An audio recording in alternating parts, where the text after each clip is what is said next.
Kwingineko mtazamaji, sasa ni afueni kwa wakazi wa baadhi ya maeneo ya kaunti ya Makueni baada ya serikali ya kaunti hii kuanza ukarabati wa barabara zilizoharibiwa na mvua za vuli ambazo zilikuwa zikiathiri usafiri na shughuli za kiuchumi. Barabara hizo sasa zinajengwa kwa teknolojia ya kuvuna maji na kuyaelekeza mashambani, hatua inayolenga kuboresha kilimo kupitia uhifadhi wa maji. Brian Nzioki ametuandalia taarifa ifuatayo kutoka Makueni.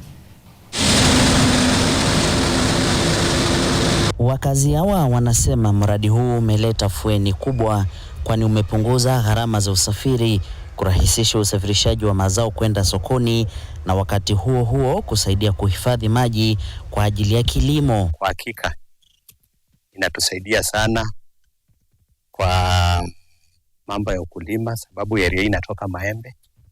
Maembe kitambo alikuwa anaozea kwa miti, kwa mashamba. Lakini kwa saizi tunashukuru Mungu sababu tunapata maroli zinaingia ndani zinabeba. Ilikuwa shida sana kuenda na hiyo barabara.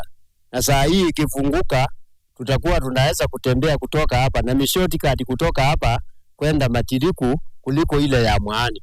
Kwa hivyo hii barabara itatusaidia sana. Sasa wana matumaini kuwa teknolojia hii itaongeza uzalishaji wa chakula na kuboresha maisha yao ya kiuchumi, huku wakitoa wito kwa serikali kupanua mpango huo katika maeneo mengine ya kaunti. Na ikinyesha maji yote ilikuwa inaenda huko mitoni, tunakosa mashamba yetu yanakosa kuwa mazuri. Lakini sasa tunashukuru kwa sababu hii maji yote imeelekezwa mashambani na imetekwa vizuri. Tunaona mitaro yenye imechimbwa inapeleka maji vizuri. Hii barabara ambayo imetengenezwa hapa Muthwani kwa sati itanisaidia kupatiana mali yangu kwa bei mzuri, kwa sababu sasa nimefanikiwa kuwa transport kwangu itakuwa chipa kidogo na nitauza mali mingi kwa urahisi. Kwa wakazi wa maeneo haya ya Tawa, barabara hii itaweza kuinua uchumi wao na haswa kwa wakulima wale ambao wanapeleka mazao yao sokoni.